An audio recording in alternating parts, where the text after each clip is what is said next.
Hamas mind game ఆరంభించడం కాదు, ఎప్పటి నుంచో చేస్తుంది. ఇప్పుడు అందులో భాగంగా ఈ మధ్యన హమాస్ వెళ్ళి ఇజ్రాయెల్ దాడి తర్వాత, ఇజ్రాయెల్ వెళ్ళి హమాస్ మీద దాడి తర్వాత కీలక పరిణామాలు చోటు చేసుకుని ఓ పక్కన శాంతి చర్చలు ఆగిపోయినాయి.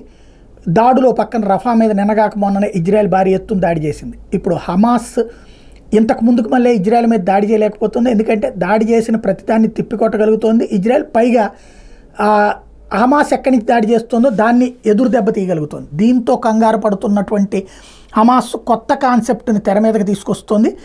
అందులో భాగంగా హమాస్ మైండ్ గేమ్ ఏంటయ్యా అంటే, ఎవరైతే వీళ్ళు ఉంటారో అంటే హమాస్కి సంబంధించినటువంటి వాళ్ళు హోస్టేజెస్ ఉన్నారో, అంటే హమాస్ దగ్గర ఇజ్రాయెల్కి సంబంధించినటువంటి బందీలు ఉన్నారో ఆ బందీలందరినీ కూడా ఎక్కడికక్కడ ఆపుతూ ఉన్నారు. ఆ బందీలని ఏ రోజుకు ఆ రోజు, అంటే ఇప్పటికీ దాదాపు 140 మంది దాకా ఉంటే 40 మందే బతికున్నారని ఒక పక్కన చెప్తున్నారు. దాంట్లో ఈ బందీలని పట్టుకుని రోజు ఒక్కొక్క వీడియో ఆ మధ్యన రిలీజ్ చేసేది, ఈ మధ్యన మానేసింది.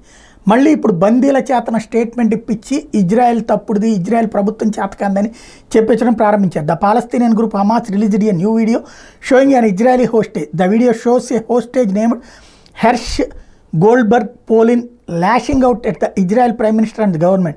Benjamin Netanyahu should be ashamed of himself, said Global Polin in the video. He claimed that bombings by the Israel Air Force had killed 70 captives in the Gaza Strip. ఇది టోటల్గా 23 ఏళ్ల అమెరికన్ని kidnap చేశారు, American Israeli వ్యక్తిని.